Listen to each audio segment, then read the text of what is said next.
ये सब बताया, फिर भी एक बार और रिवाइज हो जाएगा आप लोग का, इसलिए देख लीजिए।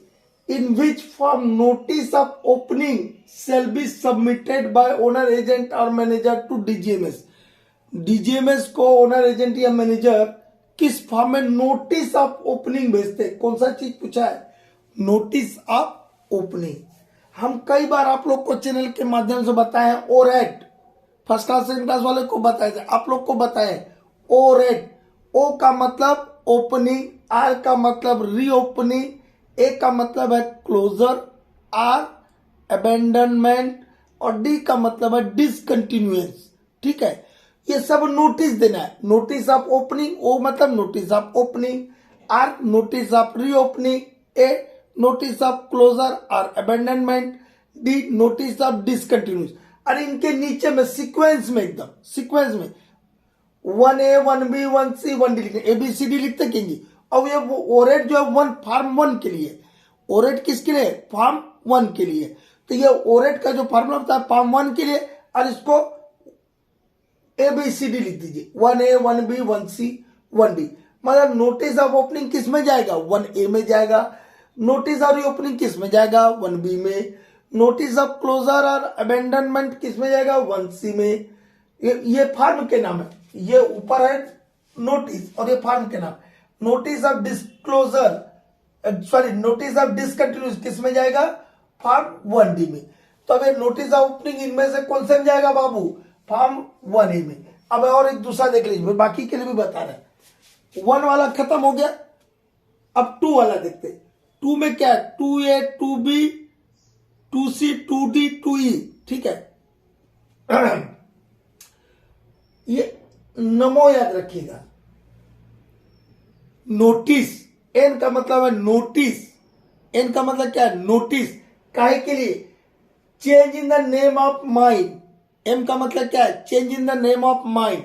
Notice of change in the name of mine. ये एन का मतलब फिर क्या है? Notice in the change of ownership of a mine. तो माइंड का नाम चेंज होता है, एमओ याद रखिए, नहीं तो एमओ मतलब माइंड का नाम चेंज होता है, उसका नोटिस 2A में देंगे।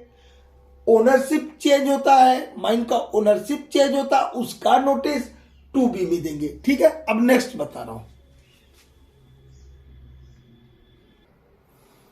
हाँ बाबू, 1A 1B 1C 1D हो गया, 2A 2B हो गया। 2A 2B के लिए एमओ बताया, नमो MO. Notice in change of name of mine के लिए 2A। Notice in change of ownership of mine के लिए 2B। अब बचा 2C 2D 2E। ठीक है, ये 2D बड़का फॉर्म होता है, बहुत सारा चीज रहता है इसमें। मैं साइन किया हूं, जब मैं कॉलोनी मैनेजर का चार्ज लिया था तो 2D भर के भेजना होता है, जिसमें जो रिलीवर रहता है वो भी साइन करता है। कहने का मतलब जो मैनेजर बाहर जा रहा है वो भी साइन करेगा, जो अंदर आ रहा है, जो चार्ज ले रहा है, चार्ज देने वाला और चार्ज लेने वाला दोनों का साइन रहता है, और ढेर सारा डिस्क्रिप्शन रहता है। ठीक है, उस समय तो मोटा मोटी चीज पढ़ते हैं, बाद में देखते हैं उसको क्या क्या लिखा था, उसके बाद साइन मार के भेज देते। 2D में क्या होता है? Notice of appointment of agent और मैनेजर एटसेट्रा। ठीक है, और 2C में क्या है? Notice of change in the address of owner agent और मैनेजर। कई बार ये होता है ना कि ओनर एजेंट या मैनेजर का एड्रेस चेंज हो गया और डीजीएमएस चिट्ठी भेज रहा है, तो कहीं कहीं चिट्ठी जाएगा। इसीलिए यदि चेंज हो गया आपका एड्रेस ओनर का, एजेंट का या मैनेजर का, तो आपको 2C में उसका नोटिस भेज देना है कि भैया ये मेरा चेंज हो गया है। ठीक है, उसका था 2E। अब 2D में तो अपॉइंटमेंट हुआ एजेंट मैनेजर का, एजेंट या मैनेजर का 2D में अपॉइंटमेंट हुआ।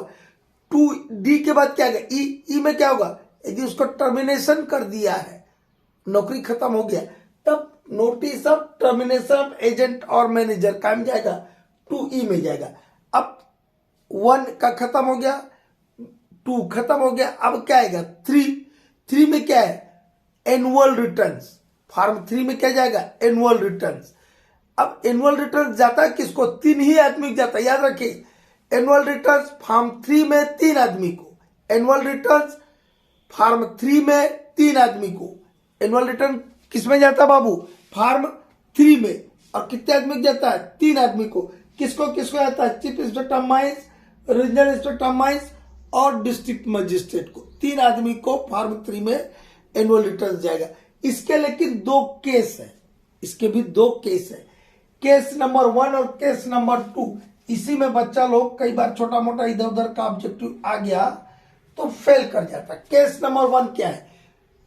ये नॉर्मल केस है और जो मैक्सिमम टाइम होने वाला केस है। ये जो दूसरा केस है ये कभी कभी होगा। नॉर्मल केस में क्या है? हमको ये जो फार्म 3 में हम नोटिस भेज रहे हैं चीफ इंस्पेक्टर माइंस को, रीजनल इंस्पेक्टर माइंस को, डिस्ट्रिक्ट मजिस्ट्रेट को। फार्म 3 में 3 आदमी को नोटिस भेजते हैं एनुअल रिटर्न का।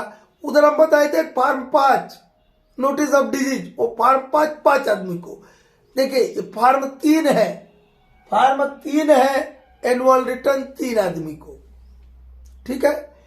किस नॉर्मल केस क्या है? हर साल फरवरी 1 फरवरी या उसके पहले, अब इस समय आ गया जनवरी चलो हो गया ना, 1 फरवरी या उसके पहले, मतलब 1 फरवरी रात 12 बजे तक आपका ये सबमिट हो जाना चाहिए। आप आज कर दीजिए चलेगा, लेकिन 31 दिसंबर के पहले नहीं, क्योंकि पिछले साल का रिकॉर्ड रहता है।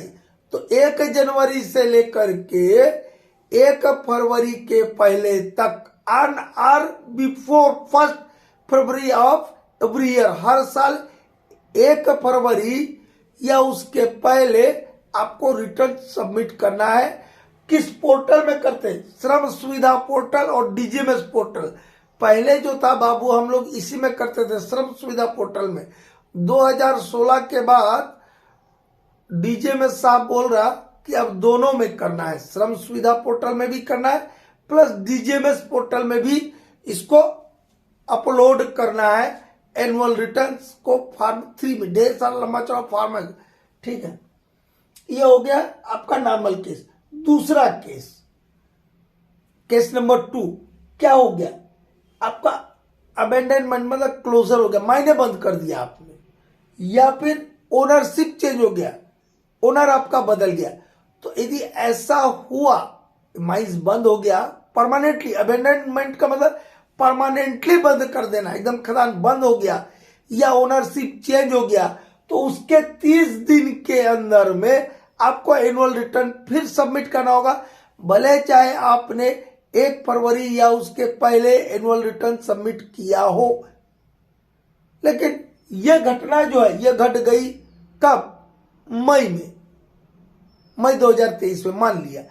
तो मई 2023 में आपने तो 1 फरवरी या उसके पहले जो एनुअल रिटर्न भरना था भर दिया था श्रम सुविधा पोर्टल और डीजीएमएस पोर्टल में। ये 3 आदमी को आपने भेज दिया था, chief inspector mines, regional inspector mines और डिस्ट्रिक्ट मजिस्ट्रेट को। लेकिन मई से बंद हो गया, मई 2023 में, एक एग्जाम्पल मान लीजिए। तो क्या होगा?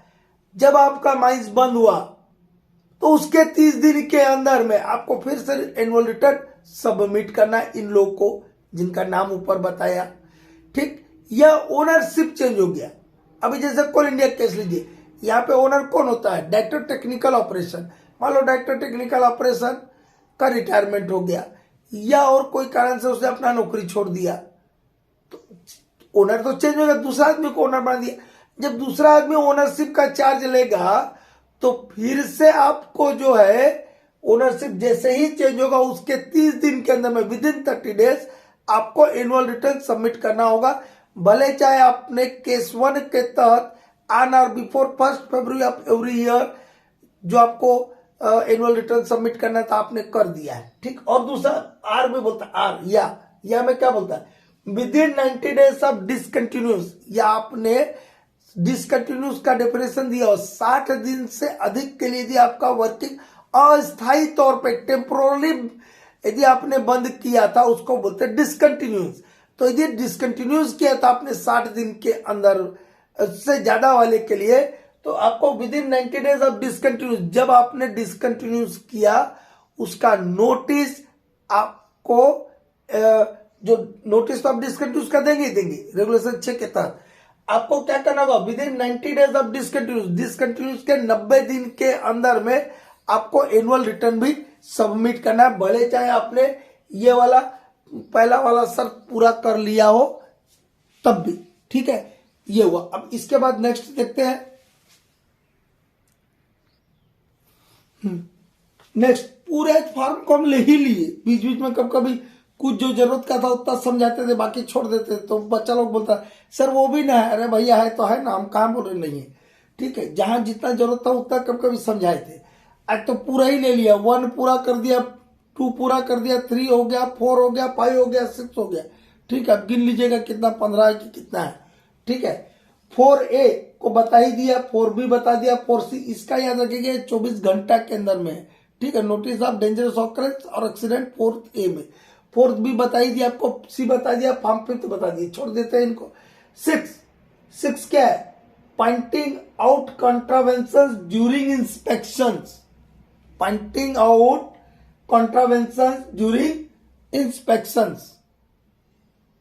ये क्या है, वायोलेशन। कॉन्ट्रावेंशन का मतलब क्या होता है बेटा, वायोलेशन, कानून का आपने उल्लंघन कर दिया और डीजीएमएस साहब आए और उन्होंने देखा कि ये कानून का उल्लंघन हुआ है, तो वो वायोलेशन लिख के जाते हैं, कॉन्ट्रावेंशन लिख के जाते हैं।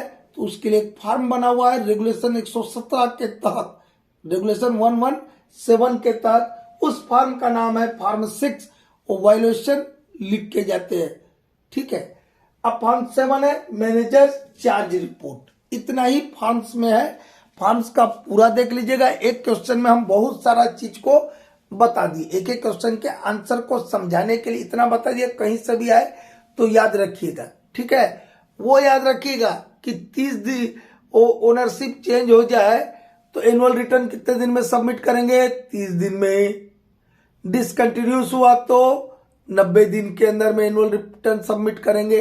और नॉर्मल केस में तो भैया 1 फरवरी या उसके पहले करना है। श्रम सुविधा पोर्टल और डीजीएमएस पोर्टल दोनों में करना है।